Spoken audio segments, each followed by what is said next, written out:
Olá pessoal, tudo bem? O meu nome é Deleon Peta e você está escutando o programa Geopolítica Obscura, do canal Geopolítica Mundial. Um podcast que tem como objetivo trazer pessoas especializadas em temas estratégicos, fugindo das mesmices, do consenso e dos padrões repetitivos da grande mídia, ajudando a entender os processos, os atores e as forças que moldam o nosso mundo e escrevem o nosso futuro, inspirando as pessoas a pensar diferente sobre os temas mais estratégicos e relacionados à geopolítica que existem hoje. O convidado de hoje, o primeiro do programa, é o professor Renato Costa, da Universidade Federal do Pampa. Além de ser um professor especialista em segurança e terrorismo, ele é uma pessoa de ação e cineasta que faz documentários sobre os temas de segurança que são muito sensíveis. Ele já esteve em zonas de conflito como Saara Ocidental, Líbano, Deserto do Sinai, Faixa de Gaza e Irã, fazendo esses documentários. Então ele tem uma visão alternativa e muito realista das questões envolvidas nessas regiões. Então, professor Renato, muito obrigado por estar participando hoje aqui. Obrigado pelo convite, Derão. Realmente é um prazer imenso te reencontrar. Né? É uma longa data e fico feliz em mais esse teu projeto saindo do papel e se transformando em realidade. Já desejo assim, muito sucesso ao seu podcast, porque você é um profissional que eu acompanho, apesar de a gente não se ver com tanta frequência, mas eu acompanho seu desenvolvimento como profissional, como pesquisador, e é um cara assim dos mesmos elogios que você fez para mim, mas que eu entendo ser de amigos, para você eu faço de uma forma muito realista. Você é um profissional que conhece muito bem essa temática, e é um prazer conversar com você e todos os seguidores do canal. Professor Renato, já vou soltar meio que uma bomba aqui na sua direção aqui. Que eu acho que a grande pergunta que todo mundo está se fazendo: como que Israel foi pega de surpresa com uma invasão tão grande? Porque não foi uma invasão pequena, foi uma coisa muito coordenada. O que você acha a respeito disso? Bom, a gente está naquele momento, né, Deleon, que a gente não tem todas as informações em mãos. E você sabe muito bem que para organizar uma ação como essa não é algo que foi do dia para a noite. Então, certamente já é uma ação que vem sendo planejada há mais tempo e que estava aguardando o momento propício. Existem alguns autores e alguns analistas, na verdade, alguns analistas estão apontando que a falha do sistema do Domo de Ferro seria proveniente de uma ação hacker. A gente não tem ainda indícios disso, né? Seria algo inédito também, mas não impossível, até porque anos atrás alguns hackers patrocinados pelo Estado de Israel invadiram o sistema nuclear iraniano e quase destruíram, né? Quase chegaram ao núcleo da usina, né? O que, de certa maneira, atrasou um tempo o programa nuclear iraniano. Então, pode ser, eu acredito nesse momento que essa deve ser uma das explicações mais plausíveis para aquela falha, né? Ainda que existam algumas possibilidades que estejam mais vinculadas a um limite que exista para o Domo de Ferro poder defender o Estado de Israel. E talvez o Hamas tenha ultrapassado a quantidade de mísseis que tenham sido lançados, e isso deva ter gerado algum tipo de caos.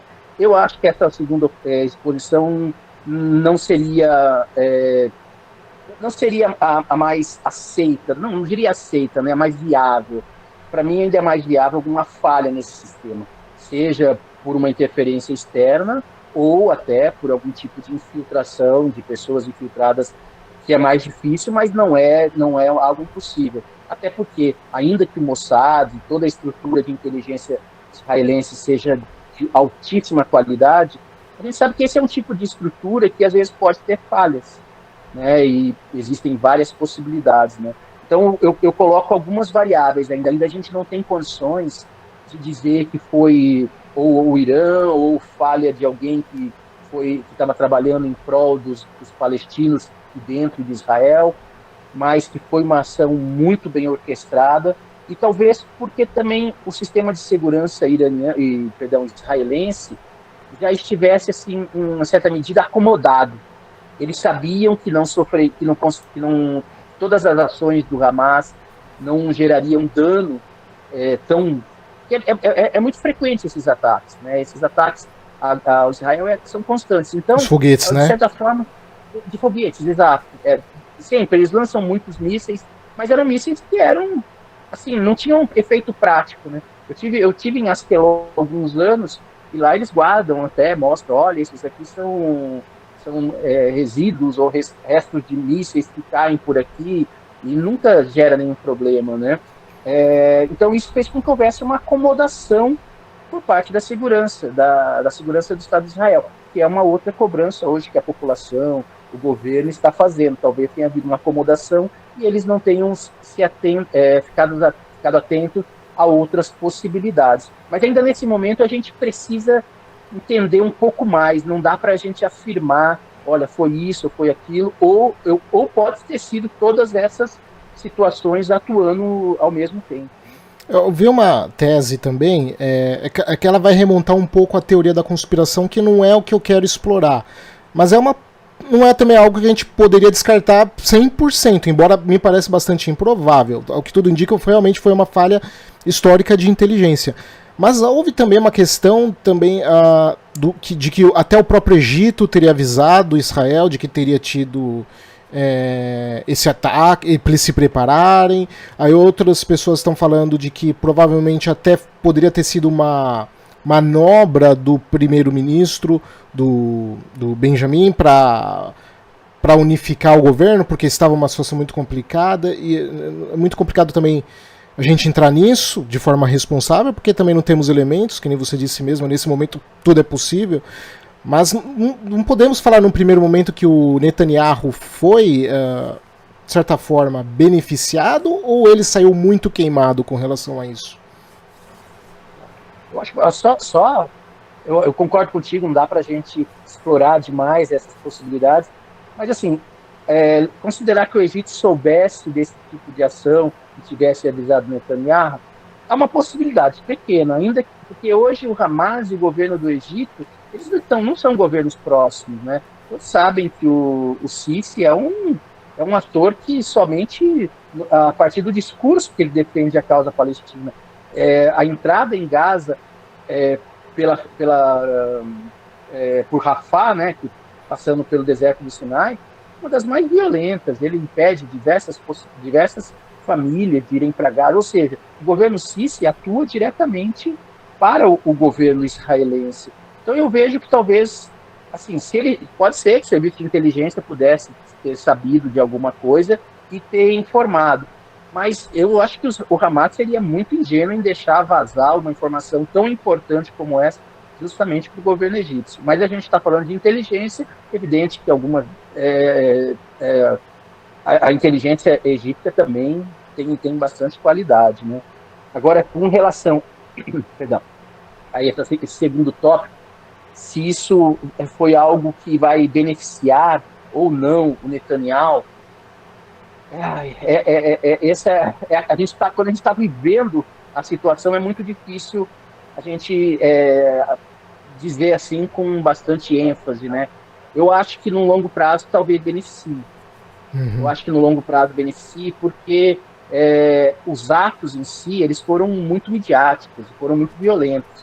As mortes em kibbutz, as mortes que estão sendo expostas por toda a mídia, isso faz com que o argumento de uma parcela substancial de israelenses que são favoráveis à criação de dois estados, que lutam contra a ampliação de assentamentos, que existe uma parcela substancial de israelenses que não coadunam com a política do primeiro-ministro Netanyahu. Só que essa população ela vai acabar se tornando, ela vai perder o poder de fala. Vai pressionar, né?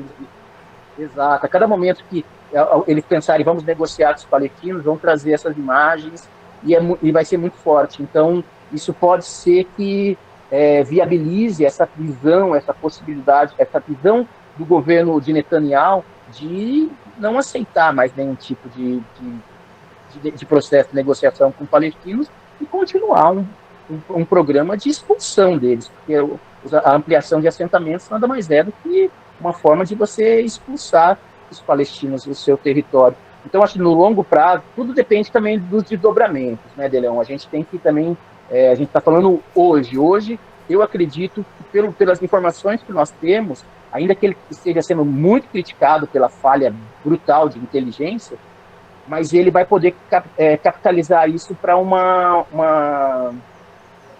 para a política que ele pretende, né, de exclusão total dos palestinos. Esse governo do Netanyahu é um governo extremamente contrário a qualquer tipo de negociação com os palestinos. E, diante da violência, é muito difícil você ter argumentos, né? Então, eu acho que talvez, assim, se continuar nessa tomada, nessa levada, é muito provável que a gente acabe tendo um Estado de Israel muito mais duro, muito mais radical, com políticas assim, mais severas ainda, se é que é possível, políticas mais severas contra Gaza, não sei nem se é viável, mas também contra os palestinos da Cisjordânia. E quando a gente olha ali a situação, o pessoal está muito preocupado se isso vai agravar, se vai ser só mais uma intervenção como já teve trocentas no passado em relação a Gaza, se vai aumentar. E nesse sentido, eu vejo como mais importante o que alguns outros atores, outros países vão fazer. O Ocidente a gente já sabe, né? Estados Unidos e Europa basicamente já estão apoiando Israel, não tem novidade com relação a isso. Mas eu queria que você comentasse então com os outros dois atores que são muito importantes, que você acha que como vão se posicionar, que é o Irã e que é a Arábia Saudita. Porque o futuro da escalada disso vai depender muito da situação desses dois países. Então eu queria que você comentasse também o que você acha com relação tanto à posição da Arábia Saudita e depois do Irã, porque no caso do Irã você tem uma experiência ímpar com relação ao Irã, que você foi lá, entrevistou gente da alta cúpula iraniana, mas então num primeiro momento eu queria que você comentasse com relação à Arábia Saudita. O que você acha do que vamos poder aguardar nos próximos tempos aí? Eu acho que essa questão eu acho que é o ponto-chave, né? A Arábia Saudita é um país que a gente sabe que ela tem uma relação muito próxima com o Ocidente, com os Estados Unidos, Grã-Bretanha, França. No entanto, ela restabeleceu essas relações com o Irã. Isso é fundamental, mas vou deixar essa variável de lado por enquanto. Agora, com relação à questão palestina, é inegável que os sauditas eles defendem os palestinos. Eles defendem o Estado de Israel, o Estado palestino. Estado palestino.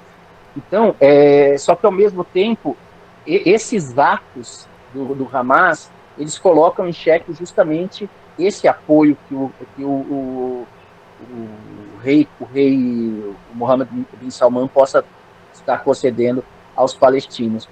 Mas eu não acredito que vá haver alguma mudança substancial de que a Arábia Saudita ela vai deixar de apoiar uma causa palestina. É muito pouco provável que isso aconteça. Porque a causa palestina, ainda que a gente tenha visto a normalização de relações com o Estado de Israel, a gente viu nos anos anteriores Emirados Árabes, Marrocos, Bahrein e até o Sudão, né, que normalizaram as relações, isso foi muito complicado para a causa palestina. Porque quanto mais estados reconhecem o Estado de Israel no formato que é o formato do Estado de Israel, na forma, melhor dizendo, que é um Estado ainda que a gente não sabe qual é a fronteira, a gente não tem um reconhecimento da própria legitimidade, da própria soberania do Estado palestino. Então isso é muito complicado cada vez que países árabes reconhecem um Estado de Israel dessa forma. Então estava havendo um processo negocial para que a Arábia Saudita também fizesse esse processo, mas não foi adiante, né? Mas eu não acredito também que a Arábia Saudita vá apoiar um Hamas abertamente de uma forma como essa, assim, depois de atos tão violentos como os que aconteceram. Por outro lado, no Irã, Leon, é muito diferente a situação. A gente sabe que, apesar de haver uma diferença entre o Irã é um país xiita e o Hamas é uma organização sunita, isso é irrelevante porque ambos eles não reconhecem a legitimidade do Estado de Israel. E eles vêm sendo parceiros há bastante tempo. Muito do armamento que entra na faixa de Gaza é armamento iraniano, né? Os mísseis são iranianos. Então, o Irã apoia o Hamas, apoia a luta do Hamas. Porque o Irã também ele defende a soberania e a criação do Estado de Israel, né? O Estado da Da Palestina, Palestina. perdão, Uhum. o Estado da Palestina. Então, só que ao mesmo tempo não é interessante para o Irã nesse momento ele se apresentar como primeiro ele já negou isso claramente, de que tenha tomado parte em qualquer tipo de apoio a esse ato do Hamas, né? Isso é uma declaração oficial. É importante porque muitas vezes as organizações, quando elas agem, quando elas, quando elas fazem um atentado como esse, ou uma ação como essa, elas têm interesse em demonstrar o seu poder, a sua força. E o Irã, ele não é o tipo de ator que recua quando ele atua de alguma forma, né? Uhum. Assim, então eu acho pouco provável que não que ele não tenha atuado. Deixa eu dizer, tem coisas que A gente não tem podem como saber, né? muito difícil, né? Mas oficialmente o Irã nega. E isso gera uma dificuldade até para o Estado de Israel revidar qualquer coisa. Porque para o Estado de Israel seria interessante mesmo que o Irã reconhecesse uma ação como essa para gerar toda uma ação negativa contra o Irã. E não é o que está acontecendo, porque o Irã ele vem sendo reinserido, mesmo de uma forma indireta, ao sistema internacional, com o apoio de China, com o apoio de Rússia, né? Então ele vem ganhando uma força muito grande ali na Ásia, depois dessa aproximação com a Arábia Saudita, que a gente mencionou, né? Então o Irã é um apoiador assim clássico do Hamas, seja militarmente, seja economicamente, e se eventualmente houver uma ação mais dura contra o Hamas, eu acredito que aí sim o Irã possa vir a se posicionar. É difícil falar se ele vai entrar em guerra contra Israel, porque é muito complicado. Uma guerra contra Israel não é interessante para nenhuma das partes, mas que ele vai apoiar, ele vai. Até Ele porque vai também o apoiar. Hamas também não tem esse valor todo também pro Irã, como teria um Hezbollah, por exemplo, né? Ah, sim. O Hezbollah é uma organização que tem um vínculo histórico, né? A própria criação da organização está pautada nos valores religiosos e tal. Mas o Hamas é um aliado assim estratégico muito forte, né? Porque como eu estava dizendo, na verdade, o Irã ele não reconhece o Estado de Israel. Como o Hamas também não reconhece, então é interessante que a guerra não seja travada de uma forma direta. Então, muitas vezes que houve investimento econômico, investimento militar no Hamas, isso é inegável. Isso é inegável, né? Só que não tem um enfrentamento direto. E eu acredito que eles ainda vão evitar esse enfrentamento, porque uma guerra entre esses dois países não é interessante para ninguém. Isso desencadearia uma guerra em todo ali o Oriente Médio, porque você vai puxar uma Síria, vai trazer o Hezbollah para a guerra. O Hezbollah já praticamente está quase entrando nessa guerra, né? Isso. Então, se você eventualmente trouxer o Irã, ou se houver um bombardeio direto ao território, e o Irã foi entrar numa guerra contra o Estado de Israel, a gente também está abrindo um outro flanco, que é a guerra irregular, né? A gente pode ver uma outra forma de atuação e que não é interessante para Israel. Israel já sofreu por muitos anos esse modelo, né, de guerra irregular que os palestinos travavam através da OLP e mesmo do Hamas ali dentro. E é muito difícil você prever, tanto que essa foi uma das justificativas para a criação do muro, né? Uhum. Ainda que seja uma violência, uma atrocidade, mas essa foi uma justificativa. E aí, então, assim, a probabilidade do Irã entrar em guerra com Israel por causa do Hamas, então é muito pequena. Mas, e se Israel expandir a guerra em direção ao Líbano, pegando o Hezbollah, você acha que aí aumenta a chance de uma intervenção iraniana? Eu acho que eles não vão se enfrentar diretamente, De Leon. Acho que a probabilidade é pequena para que leve a guerra para o território iraniano. Acho que isso não é interessante. Se eventualmente o Israel invadir novamente o Líbano, que Israel permaneceu no Líbano de 82 até 2000, e quem expulsou foi justamente o Hezbollah. É muito mais interessante para o Irã manter essa guerra financiando e apoiando o Hezbollah do que necessariamente ele abrindo um novo flanco, numa nova frente de batalha, que vai gerar um dano imenso para eles. Eu não descarto a possibilidade nem que ele atue diretamente, indiretamente com o Hamas ou com o Hezbollah, mas eu acho pouco provável que ele tome alguma atitude, que ele venha lançar mísseis ou posicione alguma, acho que guerra terrestre, pouco, acho que não aconteceria. A logística é absurdamente difícil, né? Nossa, Teria que passar por muitos países, né? Inclusive a Jordânia, que por enquanto está quieta até, né? Exato, não, isso. Então, é só se der uma guerra entre todos os estados ali, mas isso não é interessante, inclusive, para o Ocidente, porque isso também teria um efeito econômico brutal. Imagina só o que aconteceria com o preço do petróleo numa guerra que levasse todos esses atores para o enfrentamento, né?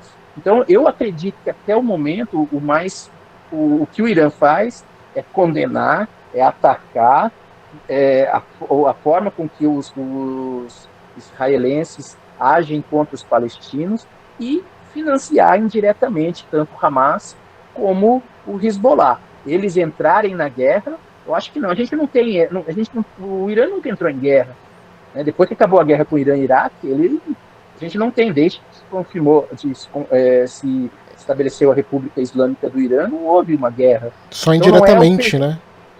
Indiretamente, exato. Então, porque isso é mais interessante, não vale a pena porque Israel tem um poderio militar altíssimo. Se começar a lançar mísseis para cima de Israel, vai ser assim, vai gerar um dano muito grande para o Irã. É certo que o inverso também é verdade. Imagina o Domo, se teve dificuldade para segurar os mísseis só vindos de Gaza, imagina se vierem de todos os lados, né? Mas isso a gente já está falando num estágio em que muito provavelmente outros atores vão ter que intervir, né? Então, eu acho que por enquanto, pelo menos eu não consigo vislumbrar uma possibilidade, porque o Irã é muito pragmático, né, De Leon? A gente vê que eles por isso que eu falei, eles não entram em guerra, assim, eles não querem trazer a guerra para o seu território. Então eles conseguem agir, atuaram muito bem no Iraque, atuaram muito bem na Síria, no Iêmen, mas a gente não vê o Irã mobilizando tropas e invadindo nenhum país. Não é nem a proposta deles. E com relação ao Hezbollah, você acha que é alta a chance de ter o engajamento agora Israel e Hezbollah? Eu acho que sim. Parece-me que está aumentando bastante essa possibilidade, né? Porque o Hezbollah também é uma outra organização que não reconhece o Estado de Israel, né? E ele goza de legitimidade em vários países no Oriente Médio e dentro do Líbano mesmo é um partido político, participa de governo. Até no Brasil aqui também, né? Sim, a gente tem membros aqui, até porque isso não é ilegal, né? Às vezes as pessoas ficam... O Brasil reconhece o Hezbollah como uma organização, como qualquer outro partido político, né? Então as pessoas falam, mas tem pessoas que mandam dinheiro lá de Foz, de São Paulo, para o Líbano e para o Hezbollah. Você pode mandar recursos para quem quer que seja. Não é ilegal, tudo isso é enviado normalmente, né? Que existe essa visão internacional de que alguns países reconhecem o Hezbollah como uma organização terrorista, né? E ainda há uma demanda entre Hezbollah e Estado de Israel por uma pequena faixa de terra que fica na fronteira entre o Líbano e as colinas de Golã, que eles chamam de fazendas de Shiba, que mesmo depois que o Estado de Israel deixou o Líbano em 2000, sobrou aquela pequena faixa. É que o Estado de Israel alega que ele conquistou aquele território da Síria, e o Líbano alega que aquele território sempre foi libanês, então por isso que eles continuam também essa guerra pela soberania territorial deles, né?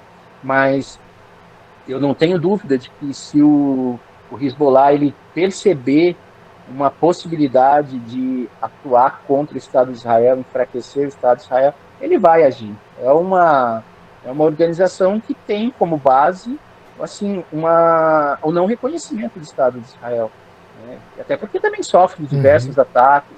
Aquele sul do Líbano é uma região que, apesar de Israel ter deixado o país em 2000, ela não foi totalmente pacificada.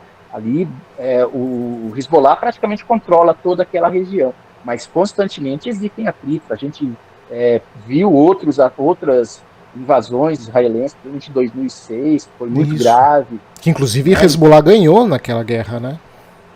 Exatamente, e essa guerra fez com que mudasse o status ainda do Hezbollah, porque ali, muitas vezes, quem apoiava o Hezbollah era só os xiitas.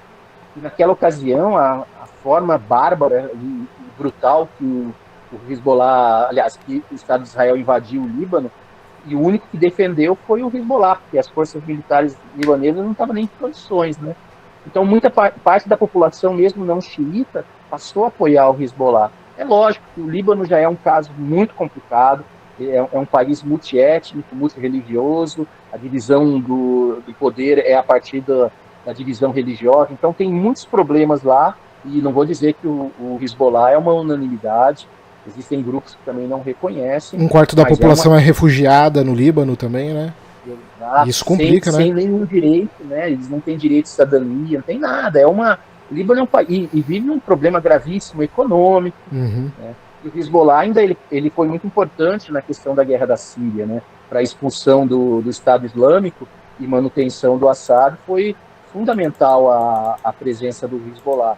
Então eu acho que talvez aí, Deleon, a gente precise. A gente já viu que o Hezbollah se pronunciou, quando eu digo se pronunciou, se posicionou muito fortemente.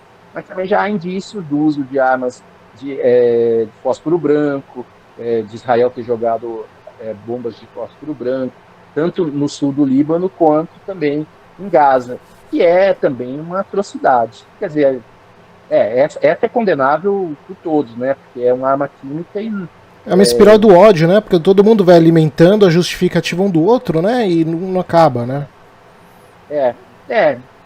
Na bem da verdade, né? Eu acho que a raiz de tudo isso é a ausência de uma criação de um Estado palestino. Porque hoje a gente não tem uma. O que seria um Estado palestino, né, Leão? A gente consegue, será que, ver fronteiras para isso? Será que. Antes diziam, olha, o Estado palestino deveria ter as fronteiras de 48. Depois ninguém mais falou isso. Depois falou, vamos fazer as fronteiras de 67. Aí hoje ninguém mais aceita essa discussão a partir de 77. Eles criam.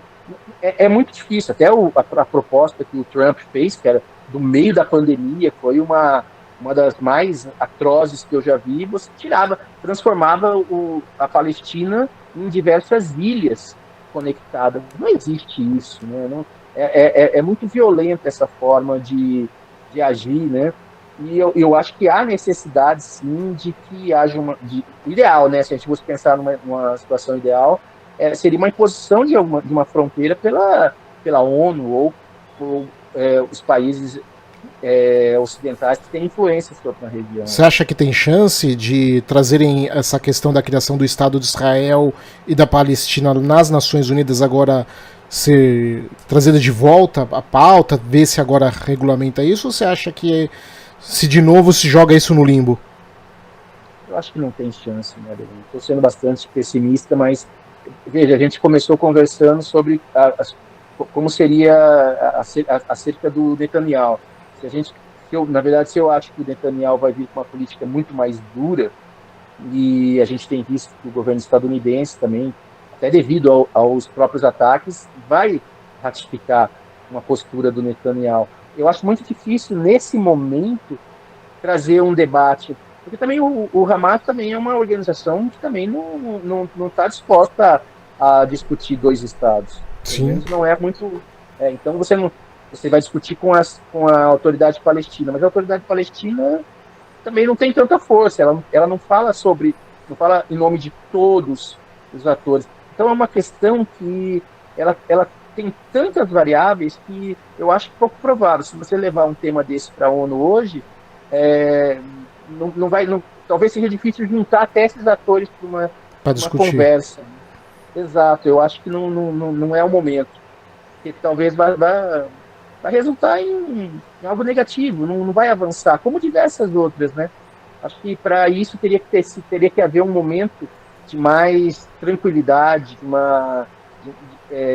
não de uma tensão tão violenta como essa. Depois de um ato como esse, é muito difícil. As pessoas querem falar de paz, mas elas querem vingança. Morreram diversos cidadãos israelenses, mas já tem morrido também muitos outros dentro de Gaza. Então, é difícil, não surge um Nelson Mandela todo dia, né? Que esquece tudo, vamos zerar aqui, vamos começar um processo novo, né? Acho muito difícil, até porque eu usei Mandela porque também ele tinha uma liderança muito grande e dentro da África do Sul, mas na Palestina não existe essa liderança. E era um mundo muito mais estável também, né? A gente está no momento agora muito pior também, né? Não, eu acho que certamente, aí eu talvez até tenha sido infeliz na minha colocação, mas a grande verdade é essa, são situações diferentes, eram mundos diferentes. Agora é muito difícil trazer esse tema da paz. O que está sendo trazido é o quão os acordos de Oslo não funcionaram. Uhum. Então isso a gente começa a ver. Então hoje está sendo atacado demais e todos os acordos que foram tentados, na verdade, eles não atendiam aos interesses dos palestinos. Isso é fato também, Deleuze. Muitas vezes esses acordos eram devolver território palestino para que os palestinos ficassem, não mais entrassem em guerra. Então, o que eles diziam assim, você está me devolvendo o que é meu, devolve o que é meu para eu não fazer nada. E ainda tinha o acordo de Oslo, ainda tinha muita falha, vários territórios seriam devolvidos em períodos distintos, não havia nenhuma garantia, proibição de retorno dos palestinos. Então, as negociações, elas sempre foram, assim, elas aconteceram porque tinha os Estados Unidos ali, e os Estados Unidos, eles exerciam uma certa força, uma certa influência, né? Mas eu acredito que sempre essa influência, ela foi, ajudou a negociar a partir das perspectivas israelenses. Tanto é que depois não foi seguido, porque os palestinos chegaram à conclusão de que aqueles acordos não eram bons para eles. Uhum. E outro problema que eu acho grave também, Delon, que mesmo quando havia os processos negociais, o Estado de Israel nunca interrompeu a ampliação da ocupação de novos assentamentos, né? Então, eles invadiam, ampliavam os territórios sobre os territórios palestinos. É muito difícil você negociar e, ao mesmo tempo, você ganhar uma legitimidade no que você está falando se o seu ato não corresponde, né? Então, a gente vê... Eu estou num momento, assim, analisando essa questão, acho que é o pior momento da questão palestina. Uhum. Todo mundo tá no meio do turbilhão agora, né? Fica muito difícil prever qualquer coisa, né? E realmente a gente só consegue ver o pior cenário. É o pior. E algumas pessoas estão assim, analisando, olha, o Israel vai invadir, vai entrar por terra, e o próprio Netanyahu já falou, né, o ministro de Segurança do Israel também já falou, que vão invadir por terra. O problema não é invadir, eles já entraram por terra lá. Eles podem até entrar e destruir tudo, só que eles não vão conseguir ocupar ali. Você não controla 2 milhões de pessoas. Né? Aí você vai estar dentro de uma guerra irregular ali dentro, né? Uma guerra de guerrilha dentro do território dos palestinos. Bem pouco provável que os israelenses vão ter qualquer sucesso numa ação como essa. Não vai ser um passeio no parque, né? Nunca, vai estar muito longe disso. Eles vão ter muitas baixas. Aí tem que ver até que ponto que eles estão dispostos a morrerem também numa situação como essa. Então, destruir Gaza seria fácil. Se eles quiserem, eles bombardeiam tudo. Só que isso também é inaceitável. Parece que chega num limite que a comunidade internacional também não aceita. É interessante porque ela aceita que eles vivam cercados, sem água, sem luz, com comida restrita, mas não querem que matem. Então, se entrar... Por isso que Israel não entra. Porque se entrar, não consegue ocupar. E aí, se jogar bombas para destruir tudo, isso depois ele não consegue responder. Eu também estou sendo assim, estou simplificando muito o caso, mas se porventura eles fizessem uma ação como essa, teria diversos outros países árabes que tentariam revidar. Os palestinos não estão abandonados ali. A gente estava falando da relação com a Arábia Saudita, da relação com o Irã, mas ainda que os outros tenham normalizado relações com o Estado de Israel, se acontece uma ação tão brutal quanto essa, é muito difícil os outros países árabes continuarem apoiando Israel. Poderia ser um retrocesso. Eu acho que poderia haver um isolamento maior de Israel. A gente está construindo um cenário péssimo aqui, Leon, mas Sim. Eu estou te trazendo, nem sei se você concorda, mas eu acho que a gente está entrando seria o pior cenário de todos. E se você vê, acho que você não acompanha o meu canal, que se você ver os vídeos aqui, você vai falar que você está sendo até otimista perto do que eu falo. Mas, Renato, uma coisa assim, a gente está indo já para a segunda parte do programa agora, e uma coisa que eu gosto muito em você é que você é uma figura muito rara no Brasil, que é o cara que vai a campo, conhece, não fica só preso aos livros. Você tem uma experiência de campo mesmo, de ir para frente do negócio, conhecer, pegar, ver. Isso eu acho muito legal. Então agora que a gente vai nessa segunda parte do programa, eu queria trazer aqui 3 coisas contigo. Primeiro, você recentemente esteve no Egito e tentou entrar na faixa de Gaza e até escreveu um livro em virtude disso. Eu queria que você comentasse isso. E aí, seguinte, eu queria comentar contigo. Israel tem força para uma guerra simultânea na Palestina, que nem você falou, vai ser difícil, somado com uma ocupação no Líbano, considerando que o Hezbollah é muito mais forte.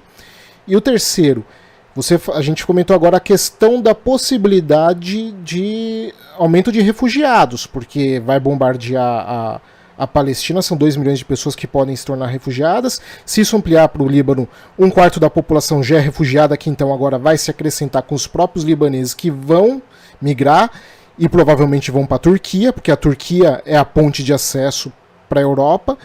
Então, já temos que trazer aqui para o assunto também o terceiro ator, além do Irã e da Arábia Saudita, que é a própria Turquia. Então, eu queria agora entrar nesses 3 nichos. A tua experiência, se Israel aguenta o tranco militar e o papel da Turquia em torno disso. E se você gostou dessa conversa, considere virar membro do canal para escutá-la por completo na nossa área de membros do canal. Esse podcast e esse canal só existem graças aos membros que ajudam e estimulam o canal. Então considere virar membro. Não só você terá acesso aos podcasts completos, mas também acesso antecipado aos vídeos semanais, lives exclusivas comigo e acesso ao grupo fechado do Telegram e aos vídeos dos cursos que são exclusivos para os membros, além de participar diretamente de futuros projetos daqui do canal Geopolítica Mundial. Você pode se tornar membro clicando no botão Seja Membro e escolhendo uma das categorias. Obrigado a todos, espero que vocês tenham gostado e até o próximo programa.